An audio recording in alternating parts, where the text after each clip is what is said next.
Dimensions क्या है? 1D, 2D, 3D, 4D, 5D, 11D, ये सब है क्या? 2D, 3D में क्या डिफरेंस है? 3D, 4D में क्या डिफरेंस है? हम 3D बीइंग्स हैं, क्या 4D बीइंग्स एग्जिस्ट करते हैं? अगर है तो हमें वो दिखते क्यों नहीं है? इन सारे सवालों का जवाब दूंगा आज मैं इस वीडियो में, सो स्टे ट्यून्ड।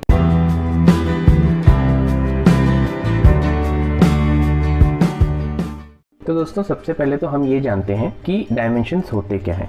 1D जिसे हम कहते हैं उसका मतलब या तो लेंथ या तो ब्रेड्थ या तो हाइट। 2D यानी कि लेंथ प्लस ब्रेड्थ। सपोज कीजिए ये जहाँ जिस पेपर में मैं लिख रहा हूँ ये एक 2D प्लेन है। चलिए एक बना लेते हैं। सपोज कीजिए ये एक 2D प्लेन है और ये एक 2D बीइंग है। अब ये जो 2D बीइंग है इसे इस 2 डायमेंशंस के अलावा कुछ भी नहीं दिखेगा, यानी ये जो लेंथ और ब्रेड्थ है यही इसकी दुनिया है। इस लेंथ और ब्रेड्थ के अलावा हम बाहर जो हैं इसे हम नहीं दिखेंगे क्योंकि हम 3D बीइंग्स हैं। इंसान और इस धरती पे रहने वाले जो भी चीजें हैं यहाँ हमें जो दिखती हैं वो 3 डायमेंशनल बीइंग्स होती हैं। अब फर्ज कीजिए कि ये मार्कर एक 3D मार्कर है। अब अगर इस 3D मार्कर को इस 2D ऑर्गेनिज्म के साथ इंटरैक्ट करना होगा तो ये कैसे करेगा? फर्ज कीजिए मैंने ये मार्कर ऐसे रखा, ये जो पिंक वाला साइड है ना ये वाला ऐसे रखा मैंने, तो अब इस 2D बीइंग को ये मार्कर नहीं दिखेगा। इस 2D बीइंग को ये सिर्फ एक सर्कल दिखेगा पिंक कलर का। क्यों? क्योंकि ये पिंक कलर का ढक्कन है और क्योंकि इसमें सिर्फ लेंथ और ब्रेड्थ है और हमारे जो पेन है इस पे लेंथ है, ब्रेड्थ है और हाइट भी है। पर क्योंकि ये 3D है और ये 2D, तो जब ये 2D के साथ इंटरैक्ट करेगा तो 2D ऑर्गेनिज्म को 2D वाली चीज ही दिखेगी। अब अगर मैं ये पेन हटा लूं तो ये पेन अभी भी एग्जिस्ट कर रहा है। ये जो पेन है ये 3D में अभी भी एग्जिस्ट करता है, बट इस 2D वाले के लिए ये पेन नहीं है, या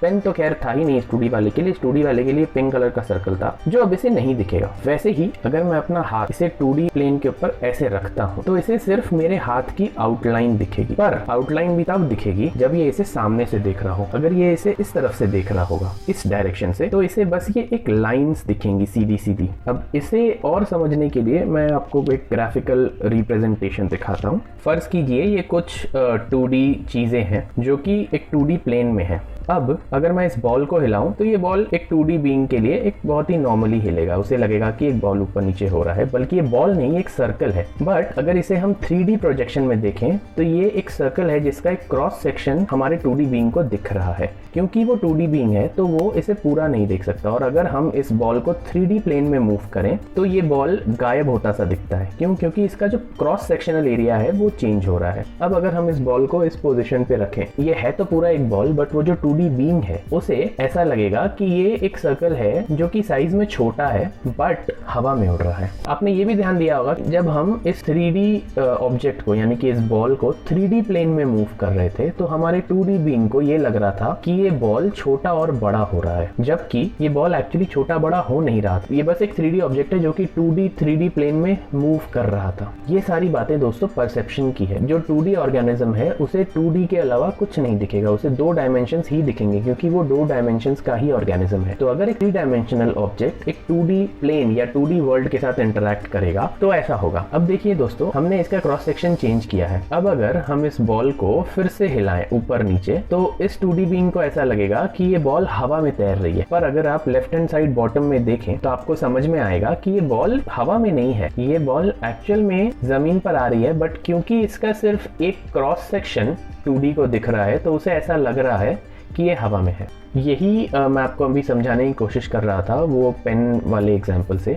जब एक 3D वर्ल्ड की चीज एक 2D वर्ल्ड के साथ इंटरैक्ट करती है तो जो 2D वर्ल्ड में रहने वाला ऑर्गेनिज्म है उसे वो 2D में ही दिखेगी, भले ही वो 3D हो। अब ये जो रेड वाली बॉल थी ये ब्लू वाली बॉल से टकराकर पीछे चली गई, ऐसा नहीं है गायब हो गई, ये 3D वर्ल्ड में अभी भी एग्जिस्ट कर रही है। बट क्योंकि वो 2D बीइंग को 3rd डायमेंशन नहीं दिख सकता इसलिए उसे ऐसा लग रहा है कि वो बॉल गायब हो गई है। अब अगर इस क्यूब को 3D में जो क्यूब है वो 2D में स्क्वायर है, इसे मैं उठाकर अगर इस बॉल के ऊपर फेंकूं, ये बॉल उस 2D प्लेन का जो क्रॉस सेक्शन है उससे दूर हो जाए तो होगा ये कि ये ब्लू वाली बॉल भी गायब हो जाएगी। पर अगर आपने गौर किया तो ये जो स्क्वायर था अब ये एक रेक्टेंगल बन गया है। क्यों?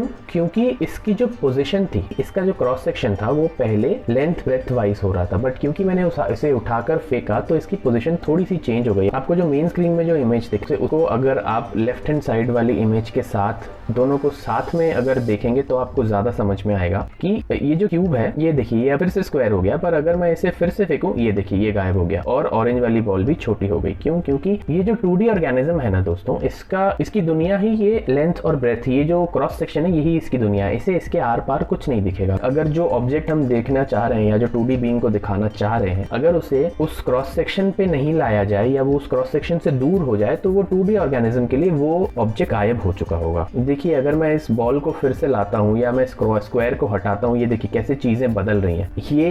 ये 2D बीइंग को ये चीज एक जादू लग सकती है। तो दोस्तों आपको समझ में आ रहा होगा कि कैसे 3D ऑब्जेक्ट्स जो होते हैं वो 2D के साथ इंटरैक्ट करते हैं और इसके शेप्स क्यों चेंज हो रहे हैं 2D के लिए। अब अगर मैं आपको ये कुछ 4D चीजें दिखाऊं, अभी तक हम क्या देख रहे थे? अभी तक हम ये देख रहे थे कि कैसे एक 3D ऑब्जेक्ट एक 2D बीइंग को दिखेगा। अब मैं आपको दिखाऊंगा कि एक 4D ऑब्जेक्ट एक 3D बीइंग को कैसा दिखेगा। यानी कि अगर कोई 4th डायमेंशन की चीज, ऐसी चीज जो 4 डायमेंशंस में एग्जिस्ट करती है, वो अगर हमारे सामने आए तो क्या होगा? दोस्तों ज्यादा कुछ फर्क नहीं पड़ेगा। होगा तो यही कि चीजें बड़ी होंगी, छोटी होंगी, उनके शेप्स अजीब से होते जाएंगे जो हम रेंडर नहीं कर पाएंगे, हमारा दिमाग समझ नहीं पाएगा, चीजें गायब होंगी। बट इस चीज को अगर मैं इस वीडियो के माध्यम से समझाऊं तो शायद आपको बेटर समझ में आए। ये कुछ एक 4D चीजें हैं जिन्हें मैं ऐसे इधर उधर हिला रहा हूँ। अब क्योंकि ये 4D चीजें हैं और मैं इन्हें 3D प्लेन में हिला रहा हूँ, गौर कीजिएगा दोस्तों, जैसा वो 2D बीइंग था उसे सिर्फ 2 ही डायमेंशन दिख सकते थे, हमें सिर्फ 3 ही डायमेंशन दिख सकते हैं। तो ये बॉल है तो 4D, ये बॉल, ये क्यूब, ये सारे हैं तो 4D ऑब्जेक्ट जो मैं आपको अभी स्क्रीन पे दिखा रहा हूँ। लेकिन क्योंकि हम सिर्फ 3D ही देख सकते हैं, हम सिर्फ 3 डायमेंशन ही देख सकते हैं, तो जो पार्ट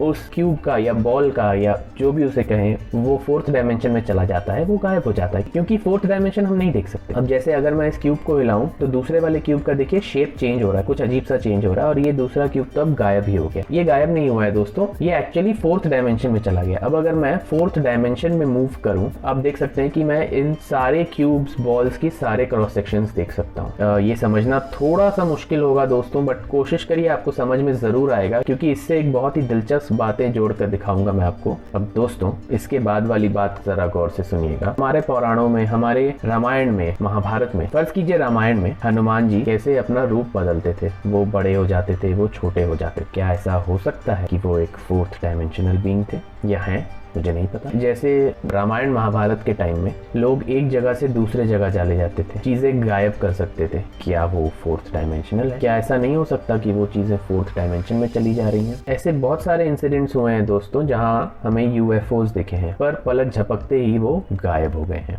ये मुमकिन है कि वो 4th डायमेंशनल बीइंग्स थे और वो गायब नहीं हुए, वो वहीं थे, बट वो हमें दिखे नहीं क्योंकि वो हमारे 3D क्रॉस सेक्शन से दूर हो गए। मैं आशा करता हूँ दोस्तों आपको ये वीडियो समझ में आया होगा। अगर इस वीडियो से रिलेटेड या इस वीडियो में बात किए गए किसी भी टॉपिक से रिलेटेड कोई भी क्वेश्चन हो तो आप वो मुझे नीचे कमेंट सेक्शन में जरूर बताइएगा, मुझे खुशी होगी आपको आंसर करके। और अगर आपको कुछ नया पता चले तो वो भी जरूर कमेंट करके मुझे बताइएगा, मैं जरूर पढ़ना चाहूंगा उसे। अगर ऐसे ही दिलचस्प टॉपिक्स आपको पसंद हैं तो मेरे वीडियो को लाइक करिए, मेरे चैनल को सब्सक्राइब करिए और वो बेल नोटिफिकेशन जरूर दबाइए, क्योंकि इससे मैं जब भी वीडियो अपलोड करूंगा तो आपको एक नोटिफिकेशन आ जाएगा। अगले वीडियो में एक नए दिलचस्प टॉपिक के साथ फिर से मुलाकात होगी। तब तक के लिए धन्यवाद।